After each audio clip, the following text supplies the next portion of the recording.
नमस्कार दोस्तों, मैं फिर से आपका स्वागत करता हूं अपनी एक और नई वीडियो में, जिसमें हम बात करेंगे महाराणा प्रताप के घोड़े चेतक के बारे में। तो चलिए दोस्तों, वीडियो को शुरू करते हैं। वीडियो को शुरू करने से पहले अगर आप चैनल पर नए हैं तो चैनल को सब्सक्राइब कर दीजिएगा और वीडियो को पूरा देखकर ही लाइक करिएगा। अगर जो वीडियो में अपने विचार साझा करना चाहते हैं तो कमेंट बॉक्स में जाकर कमेंट जरूर करें। तो चलिए दोस्तों, वीडियो को शुरू करते हैं। महाराणा प्रताप के घोड़े चेतक के बारे में शायद आप ये बातें नहीं जानते होंगे। हल्दी घाटी के युद्ध में मुगल बादशाह अकबर और महाराणा प्रताप के बीच में जमकर संग्राम चला था। इस युद्ध के दौरान महाराणा प्रताप का बड़ा सहयोगी माना जाने वाला उनका घोड़ा चेतक भी हमेशा के लिए इतिहास के पन्नों में दर्ज हो गया। माना जाता है कि चेतक बहुत ही ईमानदार और वीर घोड़ा था। हल्दी घाटी के युद्ध में मुगल सेना से अपने स्वामी महाराणा प्रताप की जान की रक्षा के लिए चेतक ने 25 फीट गहरे दरिया से कूद गया था। हल्दी घाटी में बुरी तरह घायल होने पर महाराणा प्रताप को रणभूमि छोड़नी पड़ी थी और अंत में इसी युद्ध स्थल के पास चेतक घायल होकर गिर पड़ा था। उसके बाद उसकी मृत्यु हो गई थी। आज भी चेतक का मंदिर वहां बना हुआ है और चेतक की पराक्रम कथा वर्णित है। हिंदी साहित्य में चेतक के बारे में कई रचनाएं हुई। वास्तव में चेतक काफी उत्तेजित और फुर्तीला था और वो खुद अपने मालिक को ढूंढता था। चेतक ने महाराणा प्रताप को ही अपने स्वामी के रूप में चुना था।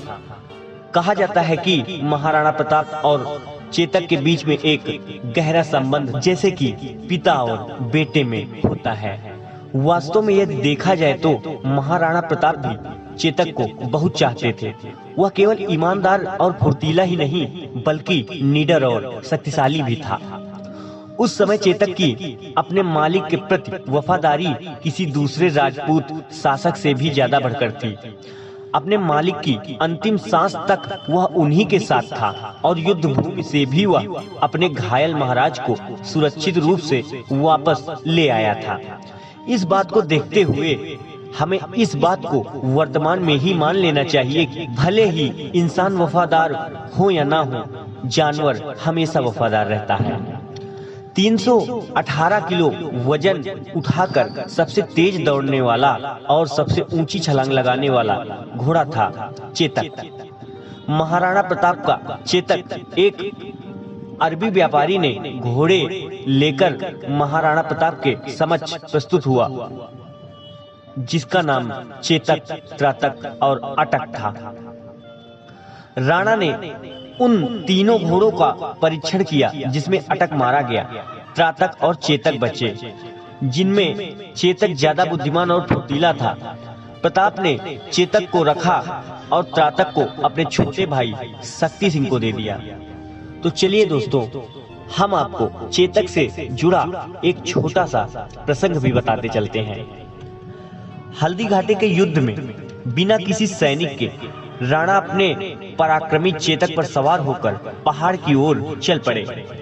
उनके पीछे 2 मुगल सैनिक लगे हुए थे, परंतु चेतक ने अपना पराक्रम दिखाते हुए रास्ते में एक पहाड़ी बहते हुए नाले को लांघकर प्रताप की जान बचाया, जिसे मुगल सैनिक पार नहीं कर सके। चेतक द्वारा लगाई गई छलांग इतिहास में अमर हो गई। इस छलांग को विश्व इतिहास में नायाब माना जाता है। चेतक ने नाला तो लांघ लिया, पर अब उसकी गति धीरे धीरे कम होती जा रही थी। पीछे से मुगलों के घोड़ों की तापें भी सुनाई पड़ रही थी। उसी समय प्रताप को अपनी मातृभाषा में आवाज सुनाई पड़ी, नीला घोड़ा रावसार। प्रताप ने पीछे पलटकर देखा तो उन्हें एक अश्वारोही दिखाई पड़ा और वह था उसका सगा भाई शक्ति सिंह। प्रताप के साथ व्यक्तिगत मतभेद ने उसे देशद्रोही बनाकर अकबर का सेवक बना दिया था और युद्ध स्थल पर वह मुगल पक्ष की तरफ से लड़ता था। जब उसने नीले घोड़े को बिना किसी सेवक के पहाड़ के तरफ जाते हुए देखा तो वह भी चुपचाप उसके पीछे चल पड़ा, परंतु केवल दोनों मुगलों को यमलोक पहुंचाने के लिए। जीवन में पहली बार दोनों भाई प्रेम के साथ गले मिले थे। इस बीच चेतक इमली के एक पेड़ के तले गिर पड़ा। यहीं से शक्ति सिंह ने प्रताप को अपने घोड़े पर भेजा और वो खुद चेतक के पास रुक गए। चेतक लंगड़ा हो गया था, इसीलिए पेड़ का नाम भी खोड़ी इमली हो गया। कहते हैं इमली के पेड़ का यह ठूंठ आज भी हल्दी घाटी में उपस्थित है। महाराणा प्रताप के इतिहास के अनुसार माना जाता है कि महाराणा प्रताप का भाला, जो कि 81 किलो वजन का था, और उनकी छाती पर जो कवच लगा होता था उसका वजन 72 किलोग्राम था। उनके कवच, भाला, ढाल और 2 तलवारों का वजन कुल मिलाकर 208 किलो था। महाराणा प्रताप का वजन 110 किलो और लंबाई 7 फीट 5 इंच थी। चेतक के पराक्रम का पता इस बात से चलता था कि हल्दी घाटी का युद्ध शुरू हुआ तो चेतक ने अकबर के सेनापति मान सिंह के हाथी के सिर पर पांव रख दिए थे और प्रताप ने भाले से मान सिंह पर सीधा वार किया। चेतक के मुंह के आगे हाथी की सूंड लगाई जाती थी। तो दोस्तों, आज की जानकारी आपको कैसी लगी, ये बात हमको कमेंट बॉक्स में जाकर जरूर बताइएगा।